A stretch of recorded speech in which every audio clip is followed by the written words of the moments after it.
किसान की जादुई जमीन। एक समय की बात है। एक गांव में एक किसान रामफल रहता था। उसके परिवार में उसके बूढ़े माँ बाप, उसकी पत्नी और 2 बच्चे थे। किसान के पास अपनी जमीन थी, लेकिन उस जमीन पर पैदावार ना के बराबर होती थी। वो दिन रात उस खेत पर मेहनत करता था, बीज डालता था, लेकिन जैसे ही फसल तैयार होने का समय आता तो ज्यादातर उसकी फसल में बीज नहीं होते थे। समझ नहीं आता इतनी मेहनत करने के बाद भी हमारे खेतों में आखिर फसल पूरी तरह क्यों नहीं होती। जरूर हमारे खेत को किसी की नजर लग गई है। कहीं ऐसा तो नहीं है कि किसी ने हमारे खेत पर कुछ करवा रखा हो। तुम औरतों को कोई और काम नहीं होता? अरे जरूर मिट्टी में कोई समस्या हो गई होगी, या तो फिर रामफल उसमें सही से खाद पानी नहीं दे रहा। पिताजी ऐसा मत कहो, मैं अपने खेतों की बहुत अच्छे से देखभाल करता हूँ, समय पर पानी भी देता हूँ और खाद भी डालता हूँ। लेकिन पता ही नहीं क्या हो जाता है, जैसे ही फसल तैयार होती है आधी फसल खत्म हो जाती है। इस समस्या से रामफल इतना जूझ रहा था कि उसे समझ में नहीं आता था। वो पूरा पूरा दिन खेत में बैठा हुआ बस यही सोचता था कि आखिर उसके खेत को क्या हो गया है। पिछले 5 सालों से उसकी फसल ना के बराबर हो रही थी। एक दिन रामफल अपने खेतों की तरफ जा रहा था कि उसे रास्ते में एक बाबा दिखाई देते हैं, जो रामफल को रोक लेते हैं। बेटा, इस गरीब बाबा को कुछ देता जा। तेरे माथे की लकीरें बता रही हैं कि तू बहुत जल्द बहुत अमीर बनने वाला है। बाबा, मांगना है तो ऐसे ही मांग लो, क्यों सपने दिखा रहे हो? तुम्हें मुझे देखकर लग रहा है कि मैं आने वाले समय में अमीर बनने वाला हूँ। खेत में फसल तक तो मेरी होती नहीं है, घर में जरूरतें पूरी हो नहीं पाती, क्यों सुबह सुबह जले पर नमक छिड़क रहे हो? मेरा कहा आज तक कभी गलत नहीं हुआ। जा, तू भी देख लियो। रामफल हंसता हुआ अपने खेतों की तरफ चला जाता है। तभी वो देखता है कि उसके खेत के पास काफी भीड़ इकट्ठा है। क्या रे कालू, मेरे खेत के पास इतनी भीड़ क्यों इकट्ठी कर रखी है? भाई, अभी अभी तेरे खेत में हमने नाग नागिन का जोड़ा देखा है। संभल कर जाना खेत के अंदर, हम लोग तो उन्हें ढूंढने के लिए ही इधर उधर देख रहे हैं। अरे भाई, जंगली जेब यहाँ खेतों में नहीं घूमेंगे तो कहाँ घूमेंगे? काफी जहरीले होते हैं ये, किसी को डस लिया तो जान ले लेंगे। तभी एक किसान तेज से आवाजें देने लगता है कि यहाँ पर है सांप, यहाँ पर है सांप।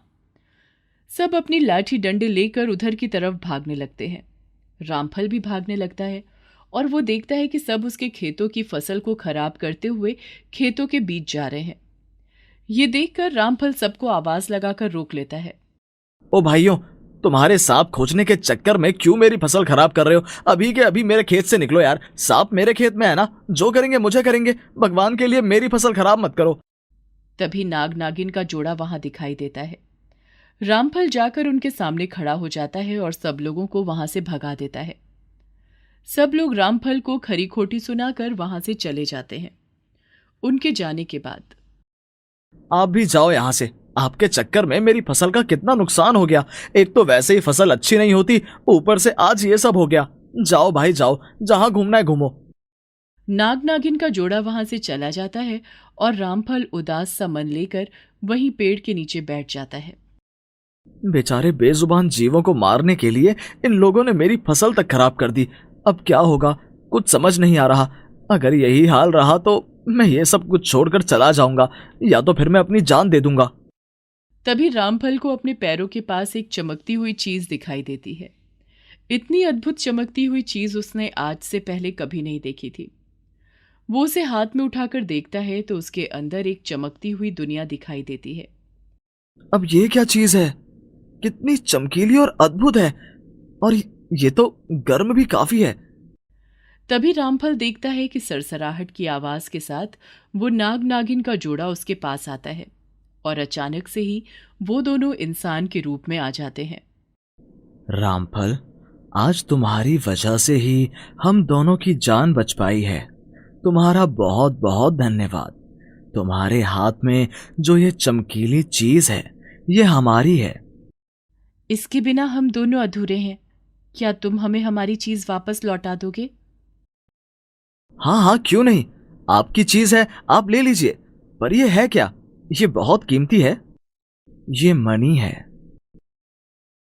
रामफल ने मणि के बारे में सुना हुआ था। उसे पता था कि मणि एक ऐसी चीज है जिससे हर इच्छा पूरी हो सकती है। फिर भी उसके मन में कोई लालच नहीं आता और वो आराम से मणि उस नाग नागिन को दे देता है। तुम बहुत अच्छे हो रामफल, मांगो, तुम्हें क्या चाहिए? मैं क्या मांगूं? बस आप लोगों की जान बच गई, यही बहुत है। तुम बहुत परेशान लग रहे हो। अपनी परेशानी बताओ, मैं उसका समाधान कर दूंगी। ये खेत देख रहे हो तुम दोनों? पहले इस जमीन में लहराती फसल हुआ करती थी। 5 साल से मेरी जमीन में फसल ना के बराबर होती है। यही हाल रहा तो मेरा परिवार भूखों मरने की नौबत पर आ जाएगा। मुझे बस दिन रात इसी बात की ही चिंता सताती रहती है। बस इतनी सी बात? तो रामफल, आज से हम तुम्हारे खेत को आशीर्वाद देते हैं कि ये जमीन जादुई बन जाएगी। तुम इसमें जो भी फसल उगाओगे उसकी पैदावार तुम्हारी बोई हुई फसल से चौगुनी हो जाएगी। ये सुनकर रामफल बड़ा खुश हो जाता है और दोनों हाथ जोड़कर उनका धन्यवाद करता है। नाग और नागिन अपनी मणि लेकर वहां से चले जाते हैं। उनके जाने के बाद रामधन देखता है कि जो किसानों के पैरों से कुचली हुई फसल अभी तक खेतों में थी, वो अचानक से ही लहराने लगी है। रामफल भागा भागा घर आता है और ये सारी बात अपने माँ पिताजी और अपनी पत्नी सविता से कहता है। भला ऐसा भी आज तक कभी कहीं सुना है? तू तो रामफल इतनी चिंता में घुस गया है कि दिन में भी सपने देखने लगा है। क्या पता रामफल सच कह रहा हो। अगर ऐसा हुआ तो मैं भगवान को प्रसाद चढ़ाऊंगी। मैं तो खुशी के मारे तुम सबको ये बताने के लिए भागा भागा आया, और तुम लोग यहाँ पर मेरी बात का यकीन नहीं कर रहे। हो सकता है बाबा सही कह रहे हैं, आपने कोई सपना देखा हो। अरे अभी तो फसल कटने में 1 महीना बाकी है।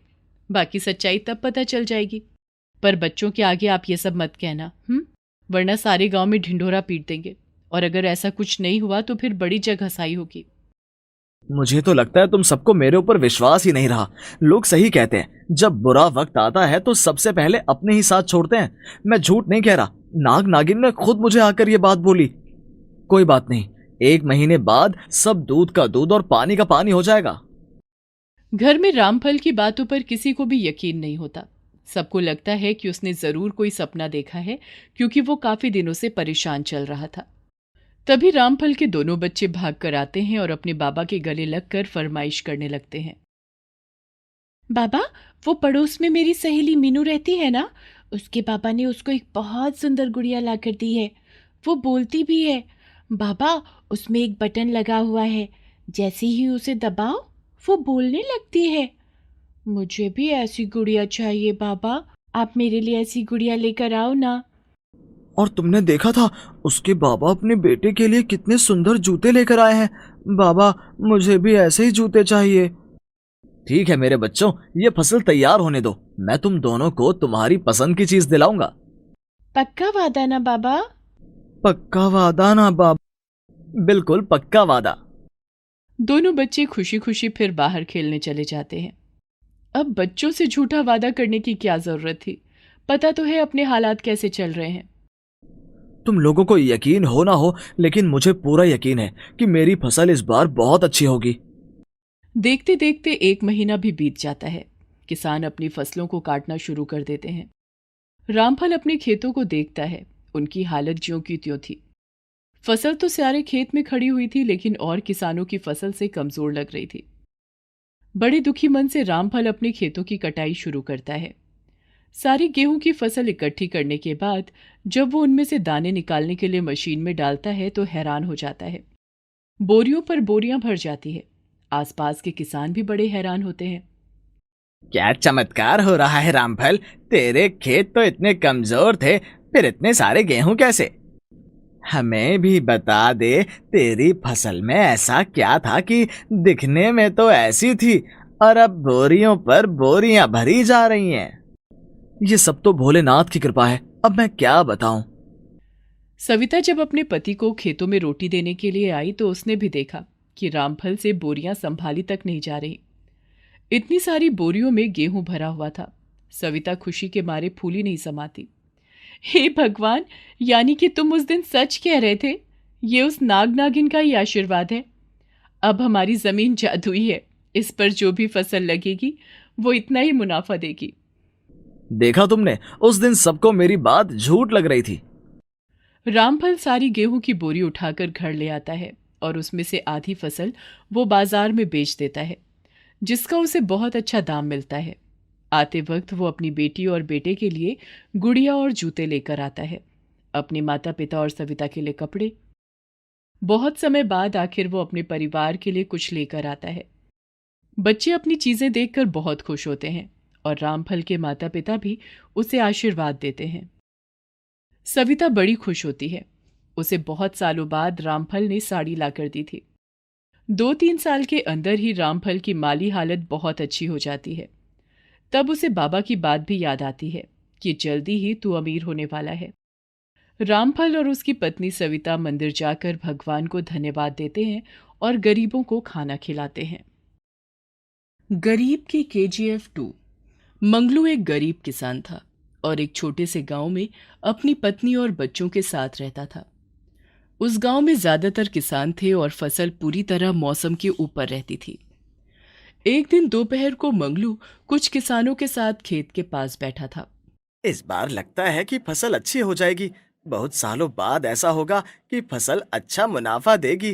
घर की छत की मरम्मत की सोच रहा हूँ। भाई, लग तो इस बारी मुझे भी ऐसा ही रहा है। बहन की शादी तय करनी है, बस भगवान हम गरीबों की सुन ले। सुनेगा सुनेगा भाई, हम गरीबों की भी वही सुनेगा। इस बार की फसल से सब किसानों को बड़ी उम्मीदें थीं। मंगलू को तो अपने घर की छत की मरम्मत करवानी थी। पिछले साल बारिश में उसे काफी नुकसान हो गया था।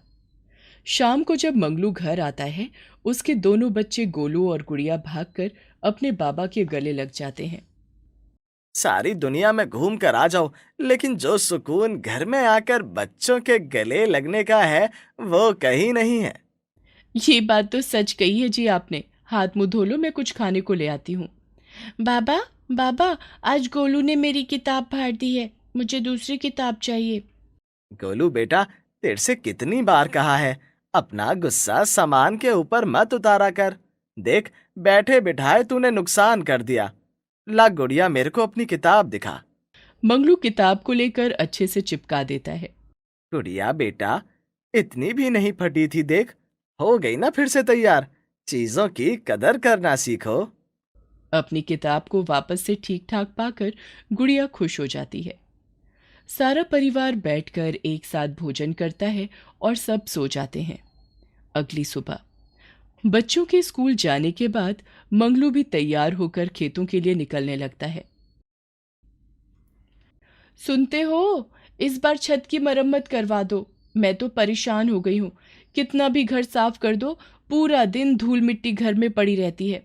थोड़ी बहुत खुद से ही कर दो। जब फसल से पैसे आएंगे तब हम और अच्छे से ठीक करा देंगे। ठीक है कृष्णा, मैं कल पक्का इस छत को ठीक कर दूंगा। पर अभी मैं काम पर निकल रहा हूँ, तो पीछे से मत टोका कर। बस 2 काम आपको बताए नहीं, आप बोलना शुरू कर देते हो। अरे घर के कामों में क्या टोका टाकी, परेशानी तो पूरा दिन मुझे ही देखनी होती है। ठीक है ठीक है, कल मैं छत को पक्का ठीक कर दूंगा। अगर आपकी आज्ञा हो तो क्या मैं खेतों पर काम करने के लिए निकल जाऊं? मंगलू के इस तरह बोलने पर कृष्णा मुस्कुरा देती है और मंगलू मुस्कुराकर खेतों की तरफ निकल जाता है। अभी मंगलू आधे रास्ते गया था कि उसकी चप्पल टूट जाती है। ये लो भाई, हो गया नुकसान।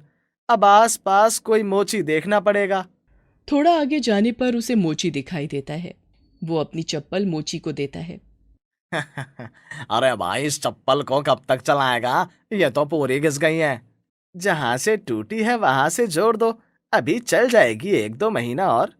मोची चप्पल की हालत देखता है जो बुरी तरह घिसी पड़ी थी। काफी देर देखने के बाद आखिर वो चप्पल को जोड़ ही देता है। चप्पल को वापस पैरों में डालकर मंगलू आगे की तरफ जाते हुए सोचता है। हे प्रभु, तेरी दया दृष्टि मेरे ऊपर कब होगी? कभी कभी तो समझ ही नहीं आता कि इतनी मेहनत के बाद भी क्यों 2 पैसे हाथ पर नहीं होते, जबकि मैं पूरी ईमानदारी के साथ अपना काम करता हूँ। कितने सालों से सब्र कर रहा हूँ, इंतजार है किस दिन तेरी दृष्टि मेरे ऊपर पड़े और मेरे दिन अच्छे हो जाएं। भगवान इस बार मैं अपने परिवार के लिए सब कुछ कर पाऊं, इतनी कृपा रखना। मंगलू मन ही मन प्रार्थना करते हुए जा रहा था कि तभी सामने से जमींदार आता हुआ दिखाई देता है और मंगलू को हाथ देकर रोकता है। उसकी नज़र उन किसानों के ऊपर हमेशा होती थी जो बहुत ही गरीब थे और जिनके पास अपनी थोड़ी थोड़ी ज़मीनें थीं। वो उन्हें पैसों का लालच देकर उनकी ज़मीन हथिया लेता और फिर उस पर खेती करके बढ़िया मुनाफा कमाता। इसी तरह उसने छोटे छोटे किसानों की ज़मीन ले लेकर अपनी बहुत बड़ी ज़मीन बना ली थी। लगता है आज का मेरा दिन ही खराब है। अब ये सामने से जमींदार आ रहा है, अपनी चिकनी चुपड़ी बातों में मुझे लपेटने की कोशिश करेगा। हुकुम मालिक। अरे मंगलू, अभी मैं खेतों की तरफ से ही आ रहा था। इस बार तो तुम लोगों ने बड़ी अच्छी फसल उगाई है। देखो, मैं तुम्हारे मुनाफे की बात बोलता हूँ। क्या छोटी छोटी जमीनों पर काम करने के बाद ना तो तुम घर के लिए कमा पाते हो और ना अपनी जरूरतें पूरी कर पाते हो। वो जमीन मैं तुमसे अच्छे दामों में खरीद लूंगा। इस तरह तुम्हारे पास पैसे भी हो जाएंगे और उसी जमीन पर तुम काम करके और भी पैसा कमा लेना। मालिक, आपकी बात 100 आना सच्ची है, पर क्या करूं, मरने के बाद अपने बूढ़े बाप को मुंह दिखाना है। छोटी ही सही पर अपने पास एक जमीन तो है ना। आपके पास काम करूंगा तो मजदूर ही कहलाऊंगा और अपने खेत पर काम करूंगा तो किसान। पता नहीं तुम लोग कौन सी मिट्टी के बने हुए लोग हो। गरीबी में जिंदगी निकाल लोगे लेकिन अच्छी सलाह कभी नहीं लोगे। खैर, मेरा क्या है, मुझे तो तुम लोगों पर दया आ जाती है, इसलिए कभी कभी मशवरे दे देता हूँ।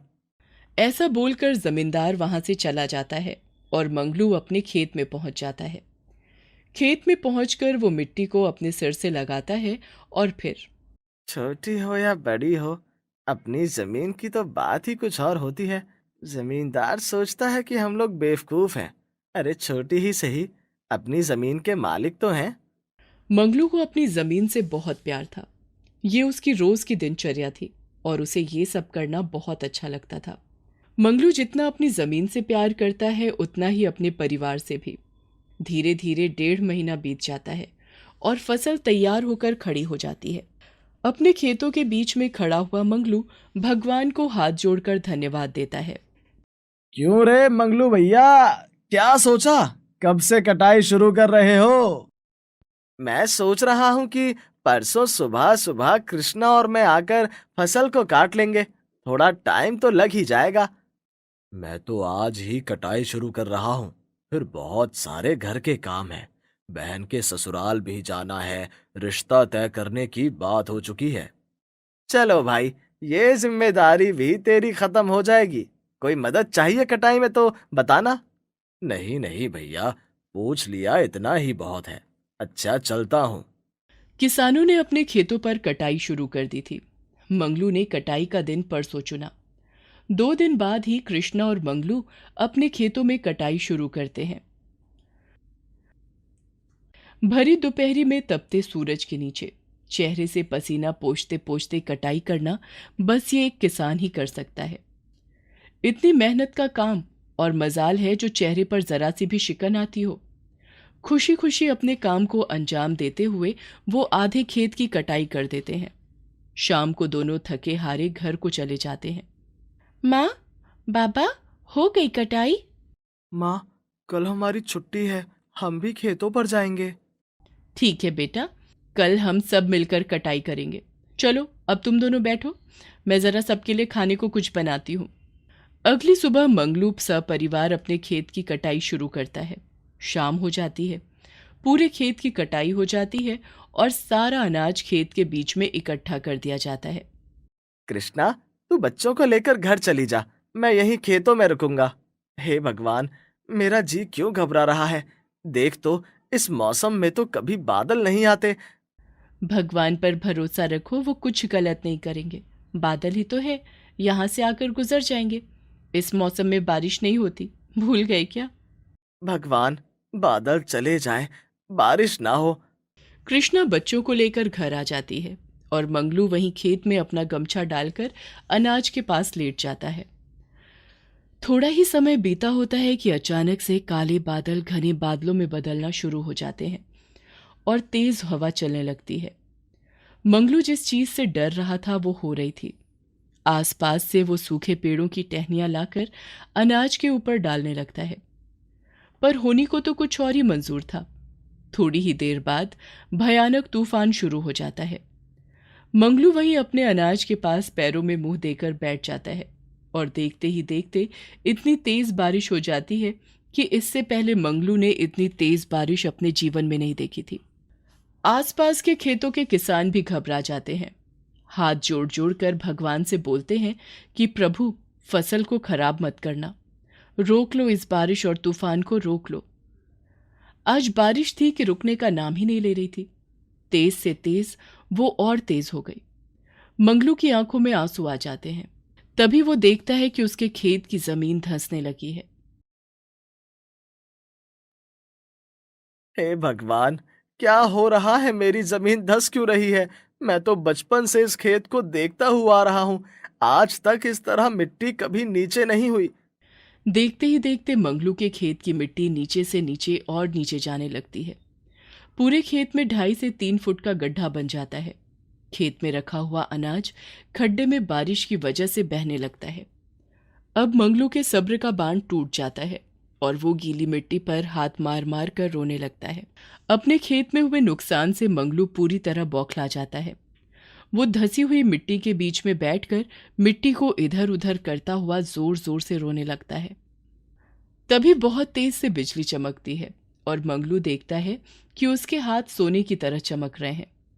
वो बुरी तरह डर जाता है और फिर दोबारा बिजली चमकने पर वो देखता है कि उसके खेत में जगह जगह सोने की चमक हो रही है।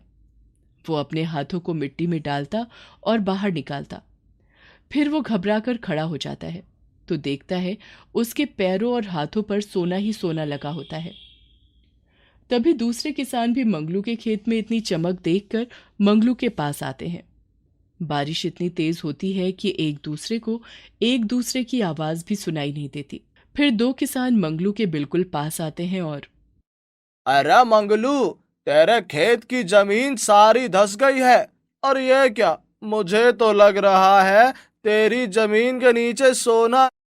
मुझे भी ऐसा ही लग रहा है भाई। बारिश थोड़ी कम हो तो मैं देखूं। और जैसे ही सुबह की रोशनी होनी शुरू होती है, बारिश रुक जाती है। मंगलू का पूरा खेत केजीएफ की भांति लग रहा था। ऐसा लग रहा था जैसे वहां बहुत पुराना खजाना छुपा हो। सारे किसान मंगलू को गोद में उठा लेते हैं। अरे मंगलू भैया, तेरी तो भगवान ने सुन ली।